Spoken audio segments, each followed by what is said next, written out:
মোদী সরকারের 12 বছর পূর্তি উপলক্ষে নলহাটিতে স্বচ্ছ ভারত অভিযান ও রোগীদের মধ্যে ফল ও জল বিতরণ বিজেপির।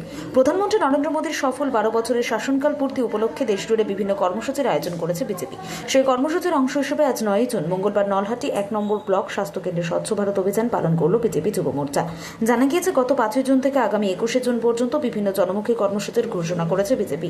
সেই অনুযায়ী নলহাটির বিজেপি নেতৃত্ব যুব মোর্চার কর্মী এবং সমর্থকদের নিয়ে স্বাস্থ্যকেন্দ্রের চত্বরে পরিচ্ছন্নতা অভিযান চালানো হয়। এদিনের কর্মসূচিতে উপস্থিত ছিলেন বীরভূম জেলা যুব মোর্চার সহসভাপতি গোবিন্দ ঘোষ, নলহাটি নগর মণ্ডলের সভাপতি সজল রায়, যুব মোর্চার অন্যান্য নেতৃত্বরা।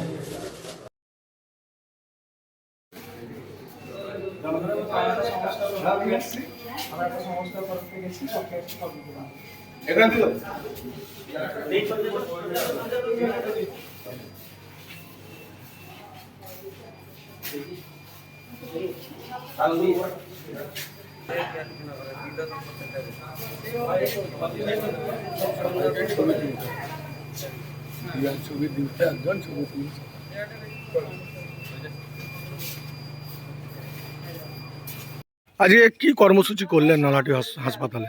আজকে কর্মসূচি বলতে আপনারা সাংবাদিক বন্ধুরা জানেন, মোদিজির কেন্দ্রে 12 বছর পূর্তি হয়েছে।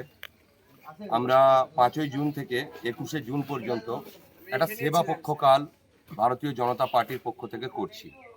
তাই আমরা গতকাল পরিষ্কার করেছিলাম জগদারি মহাশ্মশান। আজকে আমরা এই নলহাটি যে স্বাস্থ্যকেন্দ্র আছে সেই স্বাস্থ্যকেন্দ্রে আমরা পরিষ্কার পরিচ্ছন্ন করলাম এবং যেনারা রুগী এখানে ভর্তি আছেন তাদের জন্য সামান্য কিছু ফল এবং জলের ব্যবস্থা আমরা করেছিলাম ভারতীয় জনতা যুব মোর্চার পক্ষ থেকে। আপনার নাম? আমার নাম গোবিন্দ ঘোষ।